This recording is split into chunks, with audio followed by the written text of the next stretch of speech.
वसुदेव भगवान की जय।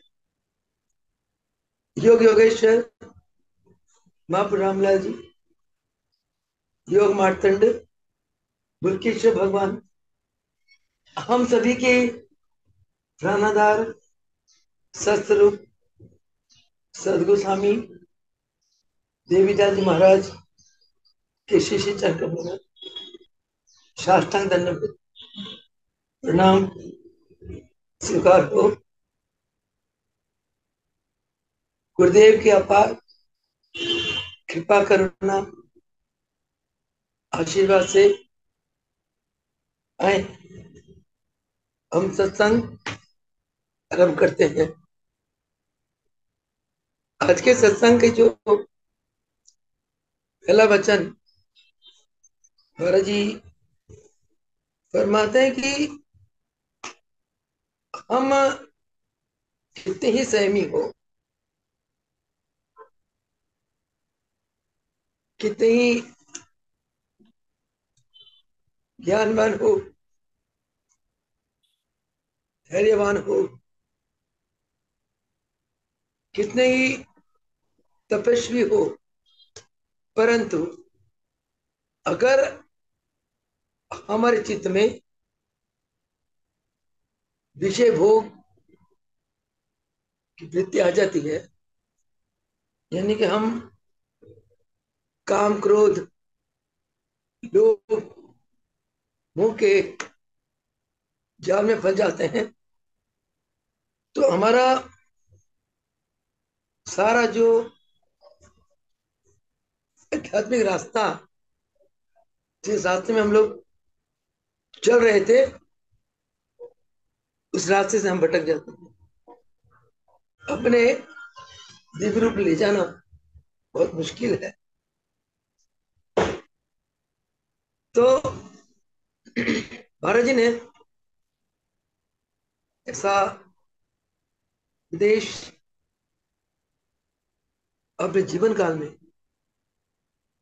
हम लोगों को देकर आत्म रूप से, मानसिक रूप से हमें पहले पक्का कर देते थे।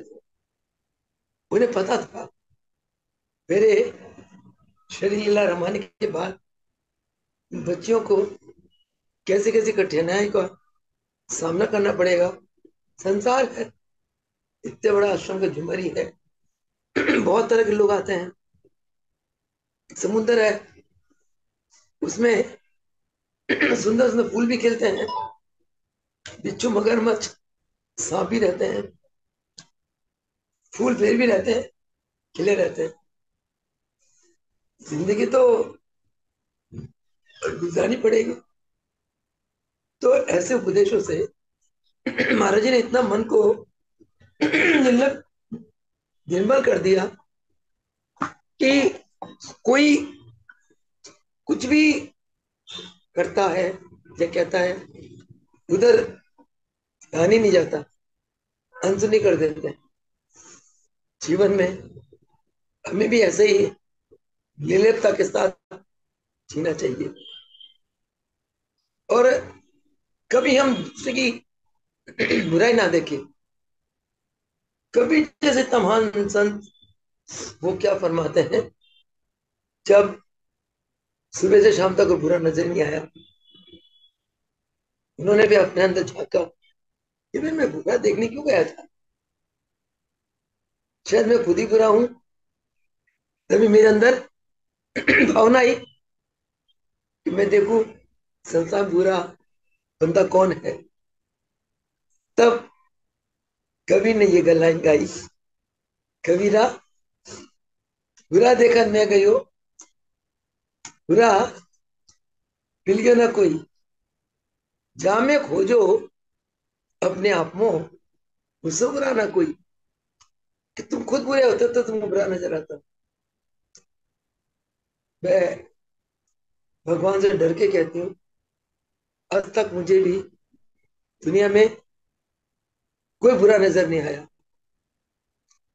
अगर किसी ने बुरा किया, गलत किया, मन में एक ही बात आती है कि उसको समझ इतनी ही है उसको ज्ञान नहीं, वो माफी का पात्र है। समझा दो उसको, ये गलत है। नहीं समझता है तो मस्त रहो। कबीरा तेरी झोपड़ी गलकटियन के पास, जो जैसा करेगा सो भरेगा, तू की भविदास। तुम मस्त रहो, क्योंकि अंदर तुम्हारे परमात्मा बैठे। अगर आप दुखी होते हो तो आपके अंदर के परमात्मा दुखी होते हैं। हमारा कोई राइट नहीं है कि हम अपने परमात्मा को दुख दें। कई बार आप शरीर को दुख देते हो, परमात्मा दुखी होता है। कई बार आप मन को दुख देते हो, परमात्मा दुख पाता है। इसलिए तन और मन दोनों को कभी दुखाओ मत। इसके आगे दूसरों को भी मत दुखाओ, चाहे कोई छोटा है, चाहे कोई हम उम्र का है, चाहे बड़ा है। अपने मन वचन कर्म से किसी को दुखाओ मत। हो सके तो उसकी सेवा करो, हो सके तो उसके मन को जीतो, उसके प्रति आदर और प्रेम भाव रखते हुए। एक बात और याद आती है, महाराज जी फरमाते हैं,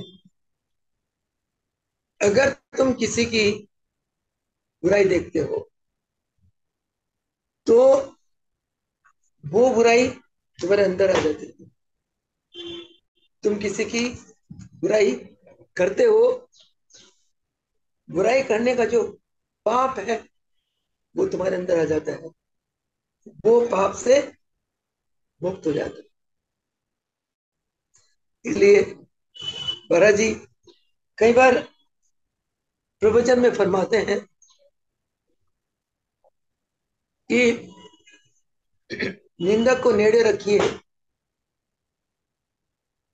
निंदक को नेड़े रखिए।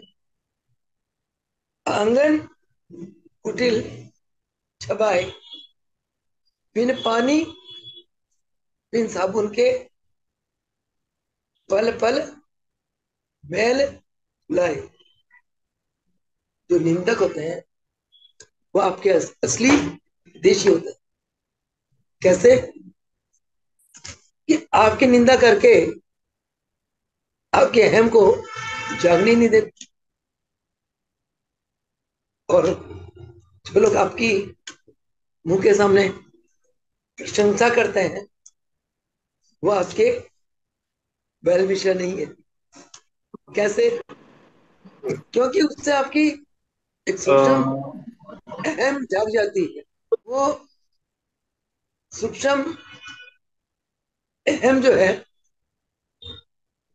वो आपका विनाश का जड़ है। उस अहम से आप परमात्मा की भक्ति, उनके प्रति समर्पित समर्पण, उनके प्रति अगाध निष्ठा, उससे आप दूर हो जाते हैं। इसलिए छोटी छोटी बातें हैं, हमें कभी दूसरों की बुराई नहीं करनी चाहिए। जिस प्रकार किसी के आंखों का अगर मोतियाबिंद हो जाए तो उसकी नजर बंद हो जाती है, उसको नजर नहीं आता। इसका मतलब ये नहीं कि संसार अंधकारमय हो गया। संसार तो वैसे ही है, उसकी आंखों के आगे मोतियाबिंद आ गई, उसके लिए संसार में कोई रोशनी नहीं। तो हमने अपनी दृष्टि को स्वच्छ रखनी है, उच्च कोटि की बनानी है। ये तभी होगी जब हम अपने मन यानी के विचारों को शुद्ध रखेंगे। मन शुद्ध कैसे आ जाता है, कहा जाता है? शुद्ध सात्विक भोजन, शुद्ध व्यवहार, यानी कि जो मन में वो जवान में, जवान में ये कर्म में। कई बार हम किसी के प्रति कुछ भी भाव रखते हैं, अच्छा है बुरा है, अंदर ये रख के घुलते रहते हैं उसमें, कहते नहीं है, कह नहीं पाते। सुनने वाला तो सुनिए ना, किसे छुपाए? इससे क्या होता है? हमारी अपनी आत्मा को नुकसान पहुंचता है। मन वचन कर्म से एक रहो, तब आपकी अंतरात्मा शुद्ध रही।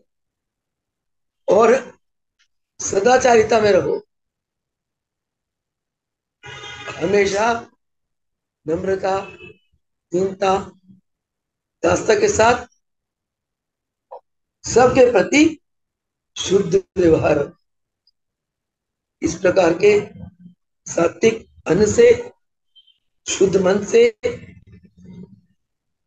शुद्ध व्यवहार से हम अपनी अंतर आत्मा को शुद्ध कर सकते हैं। भगवान कहते हैं मैं शुद्ध आत्मा में वास करता हूँ और संसार के कार्य करता हूँ। इसके लिए नित्य प्रति योग अभ्यास, योग अभ्यास से मनोवृत्तियां एकाग्रित होती हैं, अंतर्मुखी होती हैं। अंतर्मुख वृत्तियां हमेशा पवित्र होती हैं, वो संसार की माया से दूर रहती है। इसलिए मन का अंतर तरफ यात्रा वो हमें ईश्वर की तरफ ले जाता है। मन की बाहर की तरफ यात्रा हमें संसार यानी कि नरक की तरफ ले जाता है। इन शब्दों के साथ आज के सत्संग को समाप्त करते हैं। बस भगवान की जय। बड़े महाप्रभु रामलाल जी की जय हो। केशव भगवान की जय। भगवान की जय।